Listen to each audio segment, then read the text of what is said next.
Recent டேஸ்ல ரொம்ப அதிகமா பேசப்பட்ட மூவி தான் டூரிஸ்ட் ஃபேமிலி லக்கி பாஸ்கர். ஏன் அது ரொம்ப ஹிட் ஆச்சு? பிகாஸ் அந்த படத்துல உள்ள பாசிட்டிவிட்டி அதோட எனர்ஜி மட்டும்தான். எக்ஸாம்பிளுக்கு லக்கி பாஸ்கர் படத்தை எடுத்துப்போம். அந்த படத்துல டிகே நடிச்சல மட்டும் தான் படம் ஹிட் ஆச்சா? கிடையவே கிடையாது. ராம்கின்னு ஒரு கேரக்டர்னால தான் அந்த படம் இன்னும் செம்ம டாப் ஆச்சு. அந்த படத்தை பார்த்துட்டு இருக்கும்போது ராம்கி கேரக்டர் உள்ள வரும்போது உங்க மனசுல என்ன தோணுச்சு? அவன் கண்டிப்பா சீட் பண்ணிடுவேண்டா, ஏமாத்திரீங்க, ஓடி போயிடுவேண்டா அப்படின்னு தோணுச்சுல. வாழ்த்துக்கள். இந்த தமிழ் சினிமா நம்மள ரொம்ப மண்டைகளை வச்சிருக்கு. கருப்பா இருக்கிறவே மோசமா இருப்பா, மொட்டை அடிச்சவா இல்ல அப்படின்ட்டு இந்த தமிழ் சினிமா நமக்கு அந்த மாதிரி ஒரு விஷயத்தை போர்ட்ரேட் பண்ணி வச்சிச்சு. சோ அதே தான் ராம்கி அந்த படத்துல பார்த்த உடனே கண்டிப்பா ஏமாத்திடும்டா, கூட இந்த ஃப்ரெண்ட்ஸ் ஏமாத்திடும்டா அப்படின்ட்டு ஒரு பேடான எனர்ஜி நமக்குள்ள வந்துருச்சு. சோ அது எல்லாத்தையுமே பேக் த்ரோ பண்ணி அந்த படம் டோட்டலா ஒரு வேற மாதிரி இருந்துச்சு. நம்ம மண்டையில ரொம்ப ஒரு எனர்ஜியான ஒரு பாசிட்டிவிட்டி கொடுத்தனால அந்த படம் செம ஹிட் ஆச்சு. அதே சேம் விஷயம் தான் நமக்கு டூரிஸ்ட் ஃபேமிலி படத்துல நடந்துச்சு.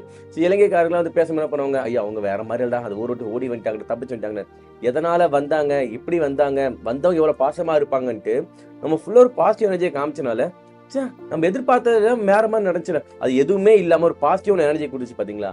அதுதான் அந்த படத்தை ஹிட் ஆகிறதுக்காக மெயினான ரீசனா இருக்கும். ஸோ இந்த படத்தை எல்லா மெயினான ரீசனுமே அதோட பாசிட்டிவிட்டி எனர்ஜி மட்டும் தான். அது சினிமா மட்டும் இல்ல, ரியல் லைஃப்லயும் உங்களோட பாசிட்டிவிட்டி, உங்க பாசிட்டிவ் எல்லாத்தையுமே காமிங்க. மூவி மட்டும் இல்ல, இதோட வாழ்க்கையுமே செம சூப்பரா இருக்கும்.